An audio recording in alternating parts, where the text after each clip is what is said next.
নমস্কার। আজকে আমি মিথুন রাশির নভেম্বর মাসের রাশিফল নিয়ে আলোচনা করতে চলেছি। মিথুন রাশির দশমে শনিদেবের অবস্থান কিন্তু বোঝাচ্ছে কর্মের জায়গায় কিন্তু আপনাদের একটা গোলযোগ হতে চলেছে। কর্মের জায়গায় চাকরি কিন্তু যাবে না, কিন্তু মাইনে পেতে দেরি হওয়া বা মাইনে কমে যাওয়া এরকম কিছু পরিস্থিতি আপনাদের সৃষ্টি হতে পারে।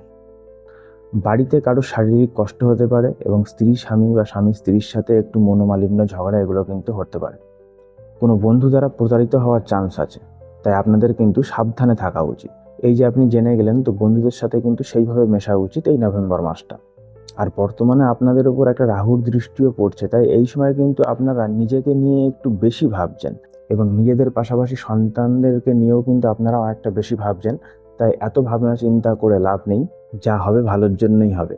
আচ্ছা, ধর্মীয় কাজে কিন্তু বাধা আসতে পারে, আর রিলেশনের ব্যাপারটা আপনারা কিন্তু দেখবেন, ঠিক আছে? এটা আমি তাদের জন্যই বলছি যাদের কিন্তু এখনো বিয়ে হয়নি, রিলেশনের ব্যাপারে একটু কথাবার্তা চলছে, ঠিক আছে? যাদের বিয়ে হয়নি তাদের ক্ষেত্রে ঠিক আছে, সেটা ভালোবাসার দিকটা একটা পরিণতি পেলে অবশ্যই ভালো, কিন্তু যারা ম্যারিড অলরেডি তারা কিন্তু এইদিকে চিন্তা ভাবনা না করাই ভালো। আর মোটামুটি পরিবারের দিক থেকে কিন্তু খুব একটা সময় খারাপ নয়। অর্থ কর্মের দিকটা মোটামুটি অ্যাভারেজ থাকবে, খারাপ যাবে না, অসুবিধা হবে না। তবে শনি এবং রাহু যেটা করছে সেটা কিন্তু বৃহস্পতিদেব অনেকটাই প্রোটেক্ট করবে। একটা হঠাৎ প্রাপ্তির সুযোগ কিন্তু আপনাদের আছে। সঙ্গীত শিল্পীদের কিন্তু এই সময়টা খুব ভালো সময় এবং আপনাদের কথায় লোকে কিন্তু আপনাদের উপর আকৃষ্ট হতে পারে। ভাই বোনের সঙ্গে কিন্তু একটা মতবিরোধ আপনাদের দেখা যেতে পারে। সূর্যের দিক থেকে বিচার করলে সূর্য কিন্তু খুব একটা ভালো স্থানে বসে নেই, তো সেক্ষেত্রে কিন্তু ঘুমের মধ্যে কিন্তু অনেক খারাপ খারাপ স্বপ্ন আসতে পারে, মন অনেক চঞ্চল হতে পারে, মানসিক অবস্থা খুব একটা ভালো যাবে না। বাচ্চারা কিন্তু একটু কথার অবাধ্য হবে। ওই যে আগে বললাম, বাচ্চাকে নিয়ে একটু বেশি চিন্তা কিন্তু আপনারা করছেন, বাচ্চারা একটু কথার অবাধ্য হবে। স্ত্রী এবং বাবা এদের শরীর নিয়ে কিন্তু একটা চিন্তা আপনাদের থাকবে। সেক্সুয়াল দিক থেকে অনেকটা স্যাটিসফাইড আপনারা হবেন না। কোনো বিপদে কিন্তু প্রতিবেশীরাও কিন্তু সাহায্য করবে না।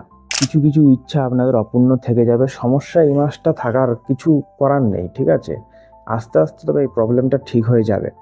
বাড়িতে খাবার দাবারের কিন্তু অভাব হবে না। এই রাশি জাতক জাতিকেরা সব কাজে ভালোই এফোর্ট দেবে এবং এই এফোর্ট দেওয়ার ফলে কিছু জায়গা থেকে কিছুটা সাকসেস কিন্তু মোটামুটি পাবে। শত্রুরা কোনো রকমভাবে কোনো ক্ষতি করতে পারবে না। আচ্ছা, এইসব পরিস্থিতির মধ্যেই যাদের বিবাহের ব্যাপারে কথাবার্তা চলছিল, তবে সেটা কিন্তু একটা ভালো পর্যায়ে যাবে। ওকে, মাসের শেষে বাড়িতে বিবাহের অনুষ্ঠান হতে পারে। কৃষকরা ভালো ইনকাম করবে, অনেকের কিন্তু বেবি জন্ম দিতে পারেন। তো এই হলো মিথুন রাশির নভেম্বর মাসের রাশিফল।